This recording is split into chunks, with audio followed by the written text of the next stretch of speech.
Hey, what is up, mortals? It is Stelecon here, and before we get into today's video, there's something I'd like to say. I'd like to let you all know that we have a merch store. Some of the items in it are only available for a limited amount of time, so if you're interested, go into the description and check it out. Each purchase helps us make more content. Now, with that out of the way, let's get into the video.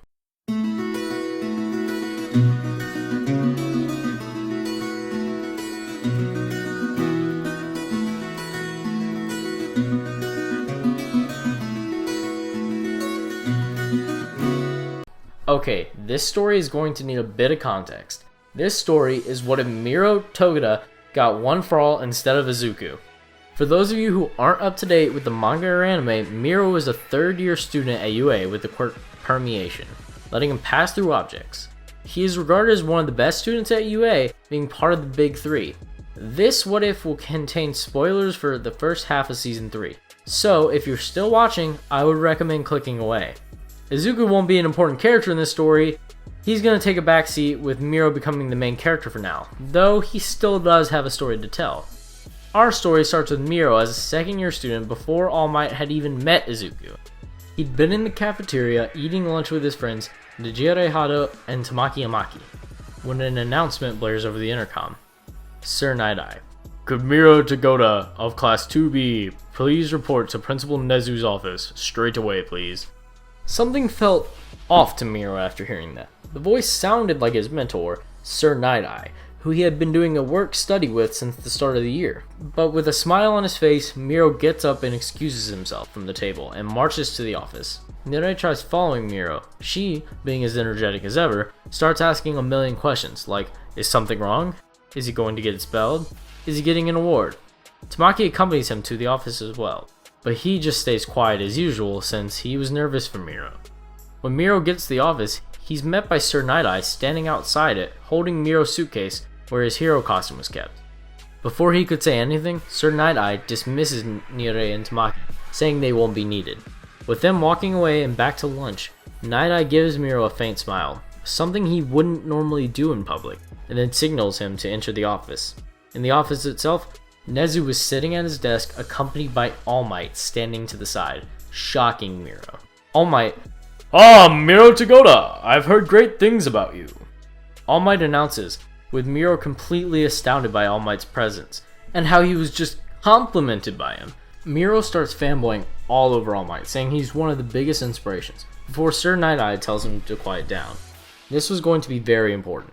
With that, Mirio could clearly sense a bit of tension between All Might and Sir Night-Eye, like something bad was going on between them. All Might then goes on to explain how his time as number one and symbol of peace was slowly coming to an end due to an unfortunate event that happened years ago. But after a rigorous selection process, All Might, with the help of Nezu and Night-Eye, narrowed it down to Mirio.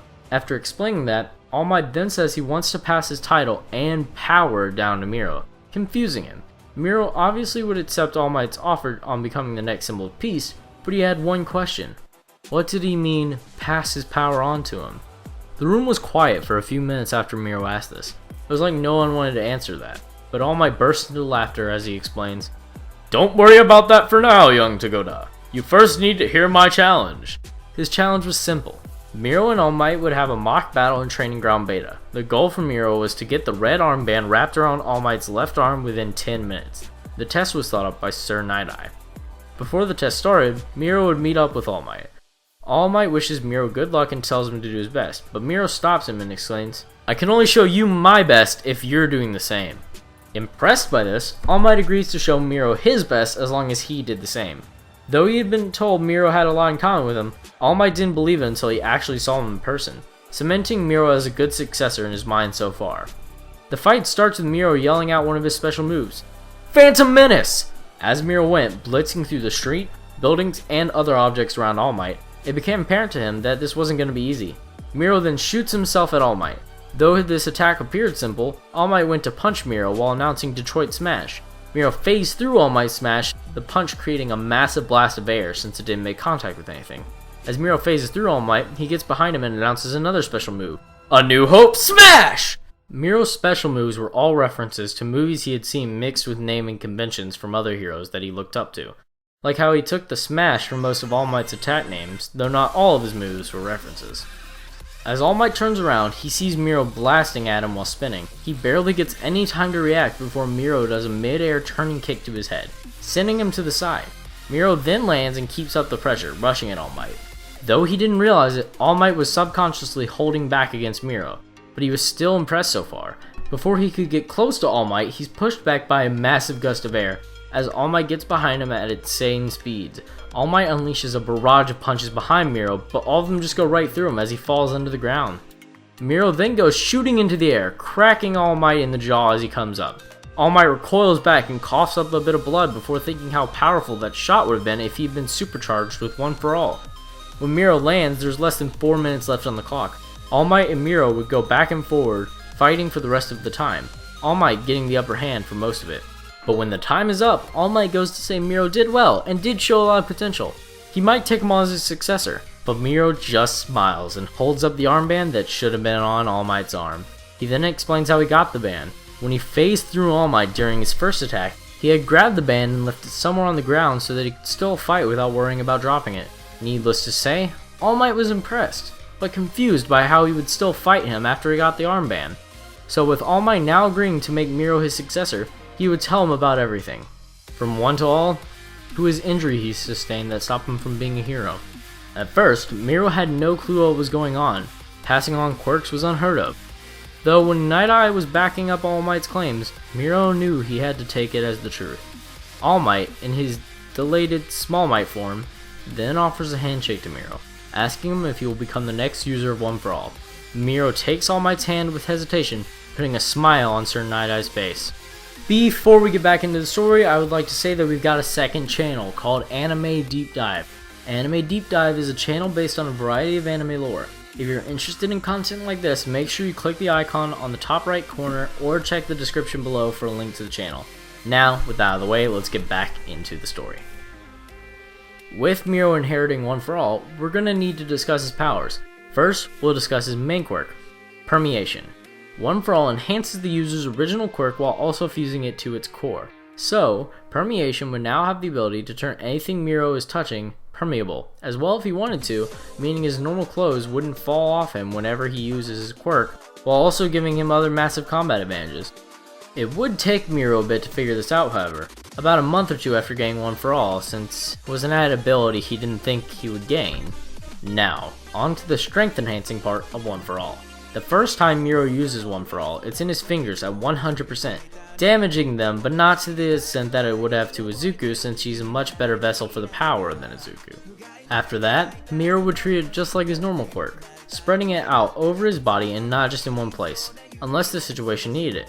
Mirio would also be able to handle a much greater power percentage than Season 4 Izuku because of his body. He would be able to handle around 45 to 58% roughly. Also, the energy that forms around Mirio in his version of Full Cow would be yellow. The next while it would be hard for Mirio. His weeks would be incredibly busy, and also having to deal with explaining his newfound super strength to his classmates didn't. He would still be doing his work study with Sir Night Eye, where he would be learning how he could use his power in less destructive ways while traveling. Then, on most days after school, Mirio would be training with All Might to learn more about One For All and his limits with it. He would also learn he could get 1 or 2 shots off at 100% before his arm would end up like Izuku's in the normal universe. This would be a challenge for Mirio to balance all of this in his life, but it's a challenge he would take with a smile. While training with All Might, he would be brought out on patrols with him to help him on his movement with One For All. But there's another reason All Might brought him along for a couple of patrols that he didn't tell him about. Since he gave away One For All much earlier in this world, his power was already starting to fade much quicker than in the normal show, meaning he doesn't have much time to demonstrate to Mirio the ins and outs of One For All. Now, on to the part some of you must be wondering about. What's gonna happen to Izuku? While he won't be a major character for now, he does have some interactions with Mirio and All Might. Just like in normal canon, Izuku will be walking home with his burnt hero's notebook when the sludge villain attacks him and attempts to steal his body. As Izuku tries to claw his way out, he holds out his hand, hoping to grab onto something. A voice calls out while grabbing his hand, "Leave this to me, All Might Sensei!" Then, as Izuku is pulled out of the sludge villain, the man yells out, "Indiana Raider Smash!" He punches at the villain, sending a massive blast of air at him, causing him to explode all over the tunnel. As Izuku is put on his feet, he sees Mirio standing triumphantly. while exclaiming that he doesn't need to fear because Lemillion is here. Izuku stands in awe as it dawns on him what Lemillion had just done. He just used a move exactly like All Might. Then, a few seconds later, All Might comes jumping down at the one side of the bridge, with Lemillion starting to clean away the mess he had made while capturing the villain in a bottle. Izuku starts fanboying over him, but All Might signals Mirio that they need to get out there fast. So, without even acknowledging Izuku, All Might and Mirio jump away onto the top of the building far away, leaving Izuku there on his own. When they land, All Might is straight away engulfed by steam as he reverts to his normal form. That was quite impressive since you were only pushing yourself to around 65%. All Might explains while congratulating Mirio on his constant improvements, but Mirio is more concerned about All Might needing to get out of there fast and reverting to his deflated form. It's here when All Might explains what's going on with his time limit.